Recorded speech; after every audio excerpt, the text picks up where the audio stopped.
इति पिसो भगवारहं सम्मा सम्बुद्धो विद्याचरणसम्पन्नो सुगतो लोकविदो अनुत्तरो पुरीशधम्मसारथि सत्था देवमनुस्सारं बुद्धो भगवाति सेवनाच बालानं पंडितानं च सेवना पूजा च पूजनीयानं एतं मंगलमुत्तमम्।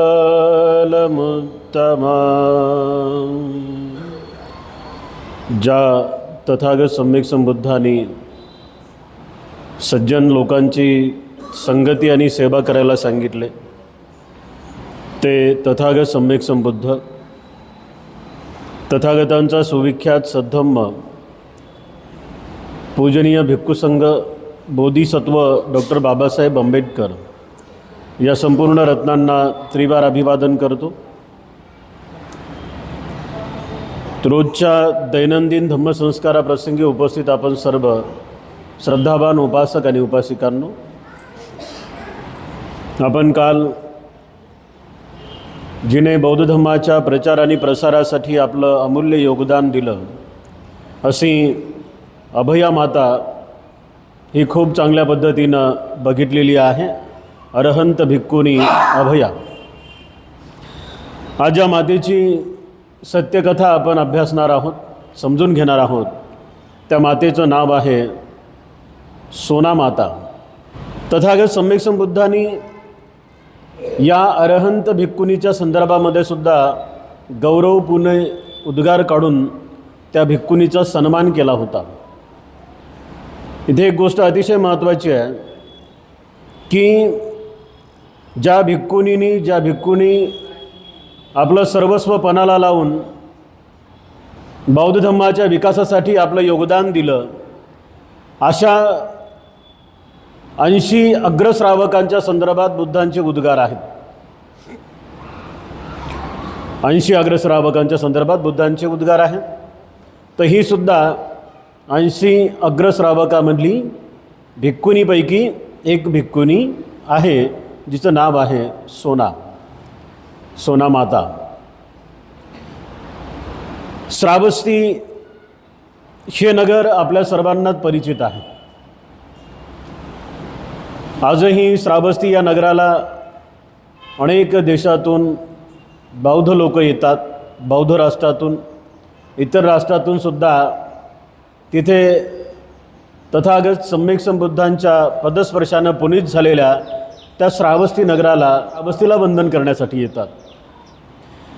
ऐकून समजून घेऊन चिंतनाच्या माध्यमातून धम्म जिथे जोपासला जायचा त्याला म्हणायचे श्रावस्ती। अशा या श्रावस्तीमध्ये एक असा बोधिवृक्ष आहे की जो तथागत सम्यक संबुद्ध हयात असताना आनंदाद्वारे लावलेला आहे। त्या बोधिवृक्षाचं नावच आहे आनंद बोधी वृक्ष। असं एकमेव तो वृक्ष आहे।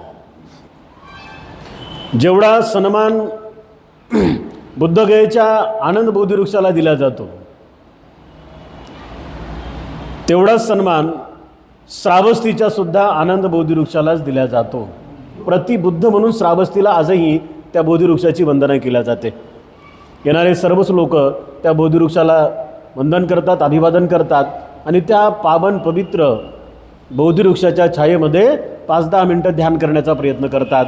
म्हणजे त्यांना त्या पद्धतीनं तथागत सम्यक संबुद्ध स्वतः साधना शिकवत आहेत असा एक अनुभव येतो। आणि म्हणून याही अर्थानं म्हणजे इतर बऱ्याच गोष्टी तिथे आहेत। विशाखाचं पूर्वाराम बुद्ध विहार आहे, अनाथपिंडकाचं जेतवन आहे, हे ठीक आहे हां, पण याहीपेक्षा महत्त्वाचं आहे की तथागत सम्यक संबुद्ध स्वतःहून म्हणतायत की तुम्हाला जर बुद्ध पाहिजे असेल, बुद्ध म्हणजे विचार, म्हणजे एखाद्या झाडाप्रती एखाद्या महामानवाच्या मनामध्ये असलेली कृतज्ञता की त्या वृक्षाच्या खाली बसून मला बुद्धत्वाची प्राप्ती झालेली आहे आणि म्हणून बुद्धत्व जर शोधायचं असेल तर बोधिवृक्षाच्या पानामध्ये शोधा, असा बुद्धाचा तिथे उपदेश आहे. आणि मग त्या सगळ्या गोष्टी आपण तिथे गेल्यानंतर पाहतो. श्रावस्तीमध्ये ही कथा किंवा श्रावस्तीची ही अत्यंत महत्त्वपूर्ण असणारी सत्यकथा आहे. राजा प्रसेनजिताची जे काय राज्य होतं कोशल, राजा प्रसेनजित, त्याला काय म्हणायचे? कोशल नरेश प्रसेनजित. आणि राजगृहाचा राजा त्याला काय म्हणायचे? मगध नरेश बिंबिसार. या कोशल नरेश प्रसेनजिताची जी काही राजधानी होती ती श्रावस्ती होती. म्हणजे त्या काळचं जनपदातलं सगळ्यात मोठं शहर म्हणून श्रावस्तीकडे पाहिलं जातं. तर त्यामुळे कोशल नरेश प्रसेनजितांनी आपली राजधानी श्रावस्ती हीच निवडली होती. आणि याच श्रावस्तीच्या महान पावन पवित्र नगरामध्ये एका कुलवान घराण्यामध्ये सोनाचा जन्म झाला. एका कुलवान घराण्यामध्ये सोनाचा जन्म झाला आणि वयात आल्यानंतर तिचा विवाह करण्यात आला. विवाह केल्यानंतर सुखाचा संसार सुरू झाला. संसार करता करता ती 10 लेकरांची माय झाली. तर ही जी कथा आहे ही आजची धम्मकथा सत्यकथा आहे. आणि या सत्यकथेमध्ये आलेला जो बोध आहे तर तो बोध विशेषतः स्त्रियांसाठी, महिलांसाठी, माता भगिनींसाठी, उपासिकांसाठी अतिशय महत्त्वाचा आहे. आम्ही पुरुष किंवा स्त्री संसारिक जीवन जगत असताना स्वतःला बांधत असतो. ते भुंगा आहे ना, त्या भुंग्यासारखी आमची गत असते. त्या कोसल्यातला किडा जो आहे तो जसं कोसला तयार करत असताना स्वतःच्या जाळ्यामध्ये अडकतो आणि मरून जातो, तसे आम्ही आमच्या जाळ्यामध्ये अडकलेले असतो. संसाररूपी भवचक्रामध्ये आम्ही फसलेले असतो. आता संसार करणे हे कर्तव्याची बाजू आहे आणि कर्तव्य पार करणे, कर्तव्य पार पाडणे आणि स्वतःला अडकून ठेवणे ह्या 2 भिन्न भिन्न बाजू आहेत. त्याला एकत्र करू नका, है ना. त्याला एकत्र अजिबात करायचं नाही. एकत्र जर त्याला करणार तर मग सोनामाता तुम्हाला होता येणार नाही. मग हिने या संपूर्ण तिच्याच मनोप्रवृत्तीच्या आधारावरती विणलेल्या जाळ्यातून ती कशा पद्धतीनं बाहेर आली या संदर्भातली ही अतिशय सुंदर अशी सत्यकथा आहे. काय झालं बघा, वयात आली, लग्न झालं, 10 मुलांची आई झाली, पुन्हा संसार सुरू झाला. एक वेळ असा आला की तिच्या पतीला ग्रहत्यागाची भावना तिच्या पतीच्या मनामध्ये उत्पन्न झाली आणि आपल्या सर्व मुलांचा विचार घेऊन, आपल्या पत्नीचा विचार घेऊन तिचे जे काही पती होते, तिचा जो नवरा होता तो तथागत भगवान बुद्धाच्या चरणावरती गेला. बुद्धकाळातली ही अतिशय महत्त्वाची बाब आहे. दोघांपैकी ज्याला मार्ग समजला आहे तो पहिले निघून जायचा आणि मार्गामध्ये परिपूर्ण झाल्यानंतर पुन्हा आपल्या सहब्रह्मचारी व्यक्तीला तो मार्ग सांगण्यासाठी परत यायचा. दोघांनाही एकदाच जाता आलं नाही. लेकरं लहान लहान होते आणि लहान लेकरं असल्यानंतर सगळ्यात अधिक जर लेकरांना गरज कशाची असते तर मातेची असते. पिता जरी गृहस्थ जीवनातून निघून गेला, भिक्खू झाला, साधना करू लागला, तप करू लागला, तर तेवढा काही परिणाम पडत नाही लेकरांवरती. तर या सर्व गोष्टीचा विचार करत असताना जेव्हा या सोना माताच्या पतीला तथागत सम्यक संबुद्धांच्या धम्माची गुढी लागली, ते गेले, ते परत आलेच नाही. त्याच जीवनामध्ये ते लीन झाले. आता संपूर्ण गृहस्थ जीवनाची जबाबदारी या माऊलीवरती होती. ही माऊली अतिशय कष्टानं हाल अपष्टा सहन करून आपला संसार करत असताना आपल्या लेकरांची उदरनिर्वाहाचा प्रश्न ती सोडवत होती. मिळेल ते काम करणे आणि या संपूर्ण कामामध्ये तिने 10 मुलं आपले अतिशय चांगल्या पद्धतीनं दर्जेदार पद्धतीनं पोचलेत. लेकरंसुद्धा आता हळूहळू मोठी होऊ लागलेत. एका विशिष्ट वयानुसार जेव्हा आपल्याला आपला बोध होतो ना, तेव्हा आपल्याला आपला बोध झाल्यानंतर आपणच आपल्याला काही प्रश्न विचारत असतो. इथे सुद्धा तेच झालं. हिने हाल अपेष्टा सहन करून, ते दुःखाचे कष्टाचे चटके सहन करून जशी तिच्या मनाची अवस्था तयार झाली होती, जसे जसे लेकरं मोठी होऊ लागले तशी तशी वैराग्याची भावना हिच्याही मनात उत्पन्न झाली.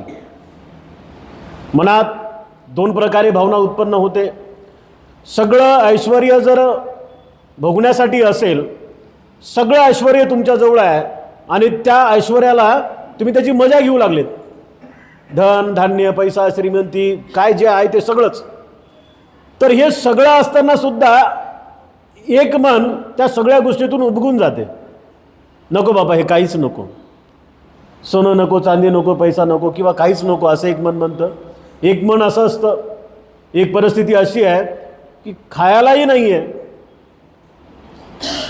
म्हणजे 18 विश्व दारिद्र्य आहे आणि 18 विश्व दारिद्र्यामध्ये जीवन जगत असताना सुद्धा वैराग्य माणसाच्या मनामध्ये निर्माण होतं आणि तो माणूस त्याच्याच मनाला प्रश्न करत असतो की काय हे रोज तेच.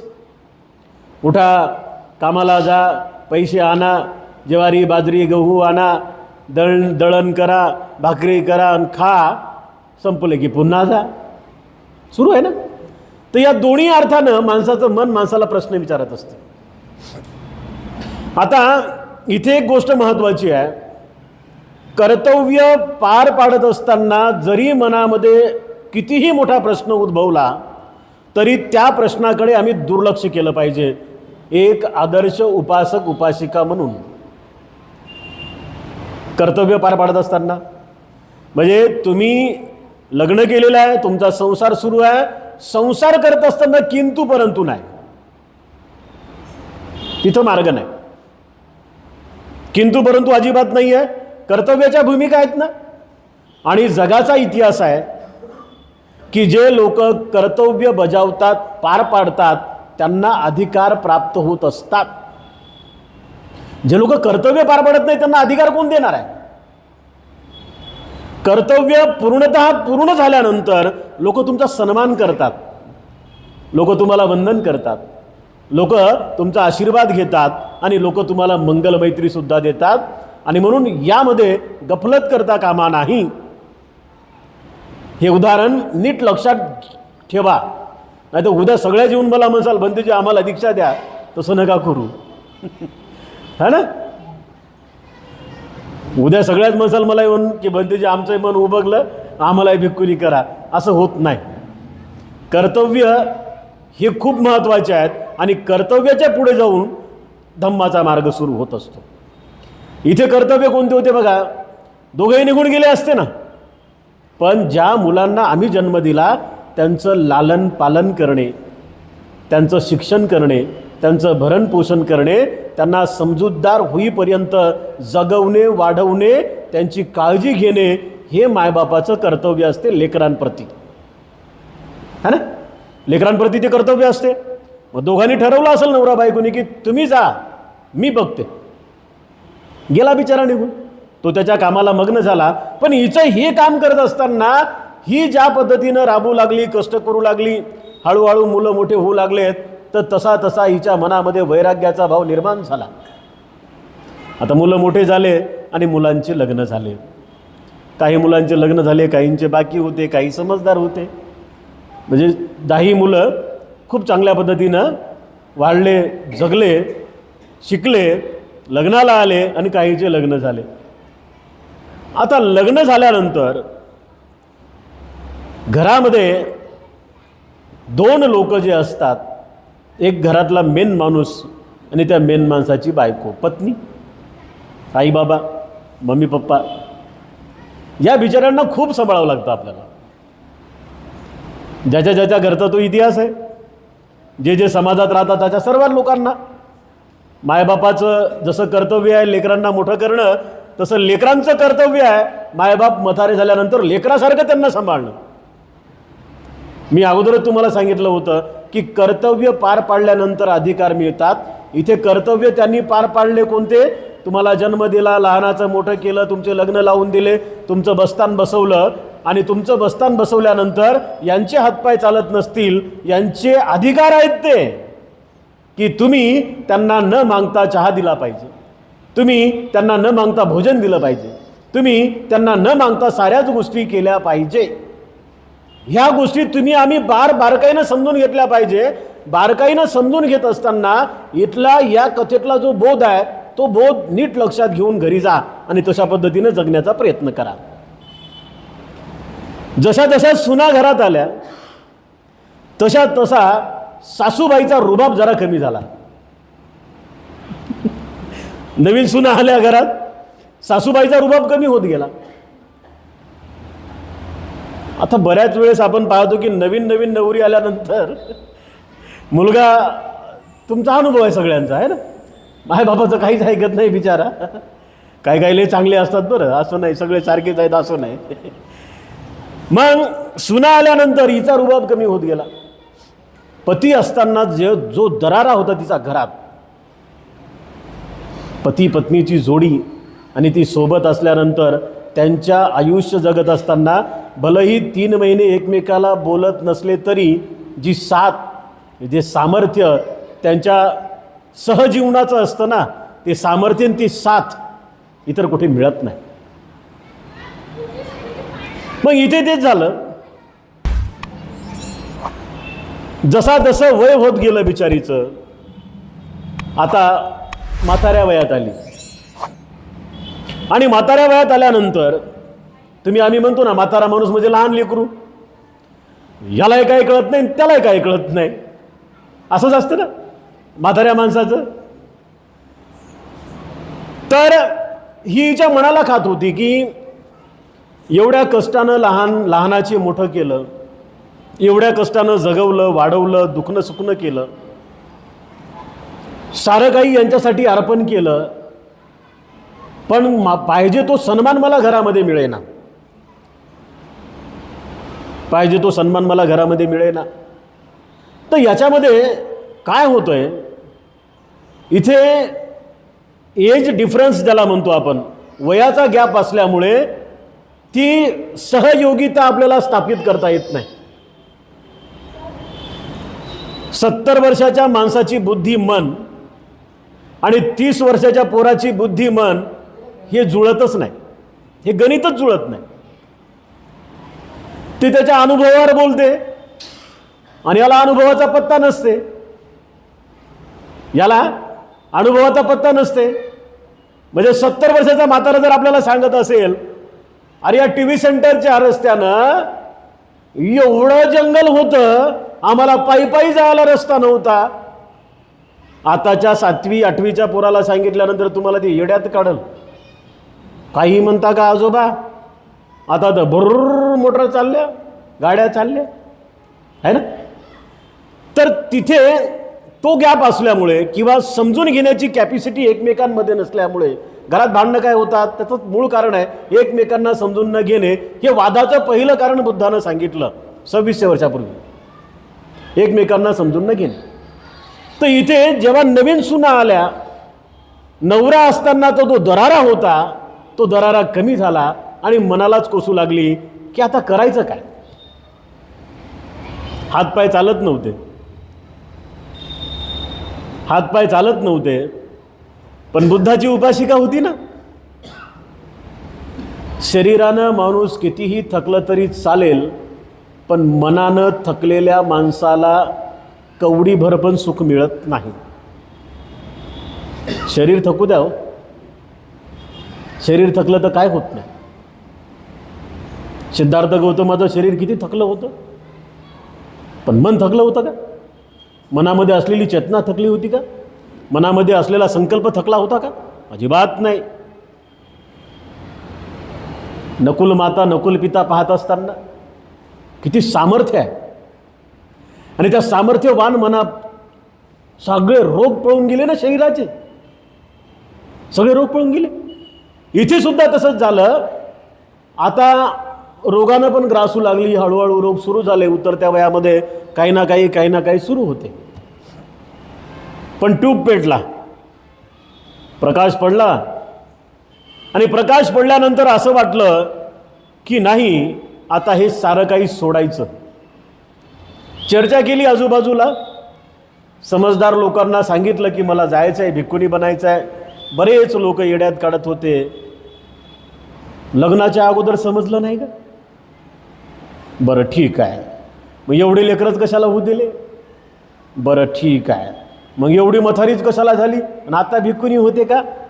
असे चर्चा होते ना. तिथेही ती चर्चा झाली. सांगू लागली की माझ्या मनाची क्षमता, माझ्या मनाची हिंमत, माझ्या मनाची ताकद ही फक्त मला माहीत आहे, कारण मी रोज साधना करते. श्रावस्तीची उपासिका होती ना. मी रोज साधना करते आणि मला जायचं आहे. समजदार त्यातल्या 10 मुलातल्या काही समजदार मुलांनी सांगितलं की जाऊ नको आई, काही जमणार नाही तुला. 2-3 मुलीसारख्या असलेल्या सुनांनी सांगितलं की जाऊ नका आई, जमणार नाही तुम्हाला. पण शेवटी निर्णय केला आणि सगळी काही धनसंपदा जी होती तिच्याजवळ, जी असेल नसेल ती, तिने समान प्रमाणामध्ये 10 लोकांमध्ये वाटली. 10 20 झाले होते तोपर्यंत. 10 लोकांमध्ये वाटली आणि आपलं सर्व काही सोडून तथागताच्या धम्माचा वारसा, अरहंत पदाचा वारसा मनात घेऊन बाहेर निघाली आणि निघून तिने तथागत सम्यक संबुद्धांच्या भिक्खुनी संघाची दीक्षा घेतली. सोनामाता पाहतोय आपण श्रावस्तीची. तथागत सम्यक संबुद्धाच्या धम्माच्या प्रचार प्रसाराची धुरा आता तिच्या अंगावरती आली. आता वय खूप झालेलं होतं, थकलेली होती बिचारी, नजरही कमकुवत झाली होती. पण मनाची शक्ती प्रचंड होती आणि त्या मनाच्या शक्तीमध्ये एक विश्व सामावलेलं होतं की ज्या विश्वामध्ये सगळ्या प्रकारच्या साधनेचा वर्ग विराजित होता. आणि त्या आधारावरती मग खूप चांगल्या पद्धतीनं तपू लागली, ध्यान करू लागली. जमेल त्या परिस्थितीमध्ये, असेल तशा वातावरणामध्ये स्वतःला सावरू बसायची. काही भिक्खुनी पाहायच्या आणि म्हणायच्या की आम्ही एवढ्या तरुण आहोत, आम्ही तासन तास प्रयत्न करतो, आम्हाला काय भेटत नाही, तर या मथारीच्या नशिबात काय असेल.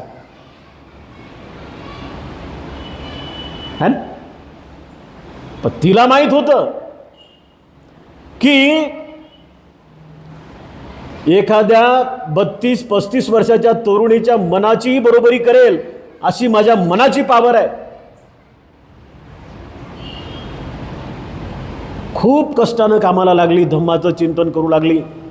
आणि चिंतनाच्या आधारावरती एक दिवस तिच्या आयुष्यामध्ये असा आला की त्या दिवसामुळे तिच्या थकलेल्या शरीरातून, मनातून धम्माच्या ऊर्जा निघाल्या आणि त्या धम्माच्या ऊर्जा तिला बळ देऊ लागल्या. पुन्हा प्रयत्न करू लागली आणि या धम्मचिंतनाच्या सरावाच्या माध्यमातून एक दिवस अर्हत झालीच. एक दिवस अर्हत झाली. अरहंत झाल्यानंतर जिकडे तिकडे चर्चा सुरू झाली भिक्खुनी संघामध्ये की एवढी वयोवृद्ध स्त्री ही अरहंत झाली कशी काय. चर्चा सुरू झाली. काही भिक्खुनी म्हणू लागल्या, नाटक करू लागली, असं कसं काही शक्य आहे. आम्ही 20 वर्षापासून काम करू लागलो, आम्ही 30 वर्षापासून काम करू लागलो आणि आमच्या पदरी श्रोतापन्न पण नाही. अनागामी, सकृदागामी, नारहंत लय दूर आहे, श्रोतापन्न पण नाही झालो आम्ही. आणि ही एवढ्या कमी वयामध्ये, एवढी वयस्कर बाई असताना, म्हातारी असताना हिने हे पद एवढं प्राप्त केलं कसं काय. चर्चा आहे, शंका आहे, जिकडे तिकडे वातावरण तशा पद्धतीनं तयार आहे. एकदा साऱ्या भिक्खुणी बसल्या होत्या. इथे सुद्धा दिव्य बल आपल्याला पाहायला मिळते. मी मागे सांगितलं होतं की अरहत लोकांमध्ये ते दिव्य बल असते, स्त्री पुरुष दोघांमध्ये पण. साऱ्या भिक्खुनी धम्मचर्चेसाठी बसल्या. त्यांच्या मनात तशी शंकाच होती की अरहंत होऊच शकणार नाही एवढ्या वयातली ही म्हातारी, ही आई किंवा ही भिक्खुणी, वयस्कर भिक्खुणी. साऱ्या बसल्या, धम्मचर्चा सुरू आहे. काही भिक्खुनींना गरम पाणी प्यायचं होतं. काही भिक्खुनींना गरम पाणी प्यायचं होतं. चर्चा करत आहेत. आजूबाजूला पिण्याचे भांडे भरून ठेवलेले आहेत पाणी. एका भिक्खुनीला ती म्हणाली, सोना माता, की अमुक अमुक भांड्यामध्ये गरम पाणी आहे. सारेजण तिच्याकडे पाहू लागले.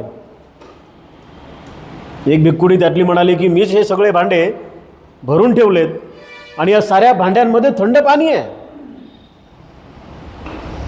थंड पाणी आहे. ती तिलाच म्हणाली की जा ते भांडं घे आणि त्या भांड्यातलं पाणी या भिक्खुनीला पियाला दे, गरम निघते का नाही पहा.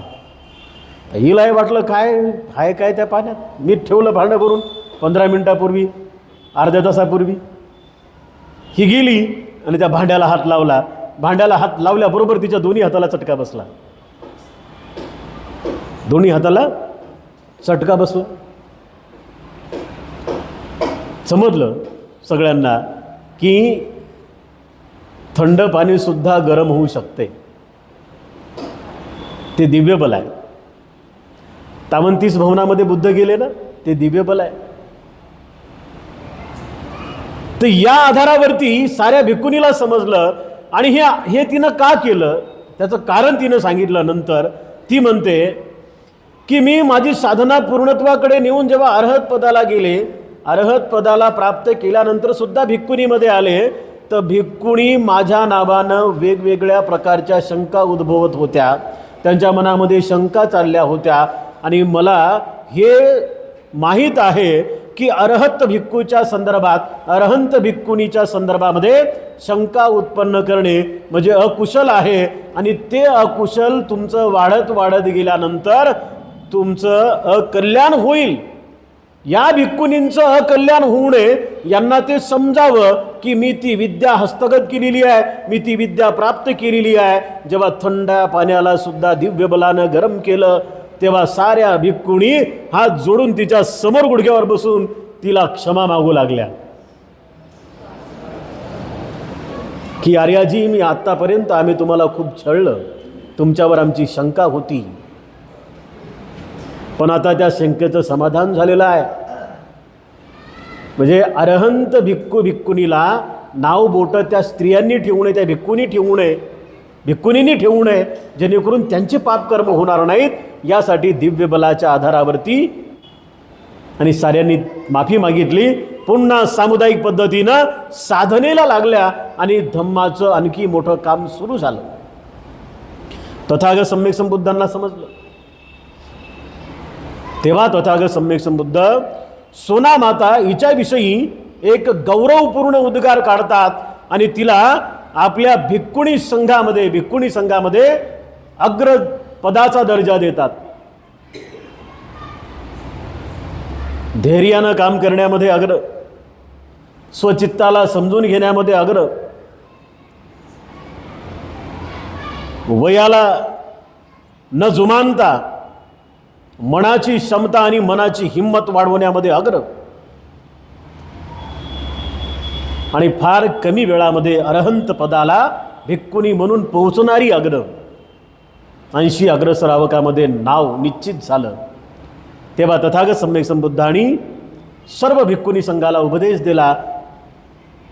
विश्वगुरु तथागत सम्यक संबुद्ध म्हणतात की प्रज्ञाविहीन चित्त ठेवून आणि चिंतनाच्या अभावी जीवन जगणे हे कसं आहे. प्रज्ञाविहीन चित्त ठेवून चिंतनाच्या अभावी 100 वर्ष जरी आम्ही जीवन जगलो तरी ते काही फायद्याचं नाही. प्रज्ञायुक्त चित्ताने चिंतनाच्या भावनेने आम्ही एक दिवस जरी जगलो तरी त्या 100 वर्षाची एक दिवस बरोबरी करू शकते. आधुनिक काळात डॉक्टर बाबासाहेब आंबेडकर काय म्हणतात या वाक्याला पूर्ण करत असताना, 100 वर्ष शेळी होऊन जगण्यापेक्षा एक दिवस वाघावारी जगा. तो अर्थच समजले नाहीत, अर्थ नाही समजले. भीमा तुझ्या मताचे जर 5 लोक असते, तलवारीचे तयाच्या न्यारेच टोक असते. अर्थ समजले पाहिजे. आधुनिक स्वरूपामध्ये डॉक्टर बाबासाहेब आंबेडकरांच्या मुखातून बुद्ध येत होता. बोधिसत्व होते ना. आणि म्हणून माय माऊल्यांनो, आम्ही सुद्धा सोना माता हिचा तो आदर्श आपल्या जीवनामध्ये घेऊन आपलं जीवन सुखी आणि समृद्ध करण्याचा प्रयत्न करावा आणि तिच्यासारखे संकल्प करून वयाला न जुमानता. माझं अर्ध वय झालं ग माय, माया गुडघ्यात दुखायले ग माय, मला सर्दी झाली ग माय, मला तापच आली ग माय, काहीच होत नाही माय. एकदा संकल्प केला ना काहीच होत नाही. या माऊलीनं जर संकल्प केले नसते आणि वयाला जर अडकून पडली असती तर आयुष्यामध्ये काहीच झालं नसतं. आणि म्हणून खचून न जाता, अजिबात खचून न जाता अनुभवातून शिका. लोक म्हणतात ना, अनुभव हा कोण आहे? तुमचा गुरु आहे. Experience is a good teacher असं म्हणतात. अनुभव हा तुमचा खरा गुरु आहे. आणि अनुभव हे जर चिंतनाच्या स्वरूपातली असतील तर तुमच्या मनातले दुःख नष्ट आपोआप होतील. तुमचा मार्ग सुखाचा होईल. आपल्या सर्वांना हा सद्धम्माचा मार्ग समजो अशी आपल्या सर्वांप्रती मंगलमैत्री व्यक्त करतो. विशेषतः धम्मोदय द राईज ऑफ धम्मा या आपल्या यूट्यूब चॅनलला बघणाऱ्या सर्व उपासक उपासिकांसाठी सुद्धा वर्षावास धम्म पर्वामध्ये खूप खूप मंगलमैत्री व्यक्त करतो. आपल्या सर्वांविषयी मंगलमैत्री व्यक्त करून आजचा धम्मसंस्कार या ठिकाणी समाप्त करतो.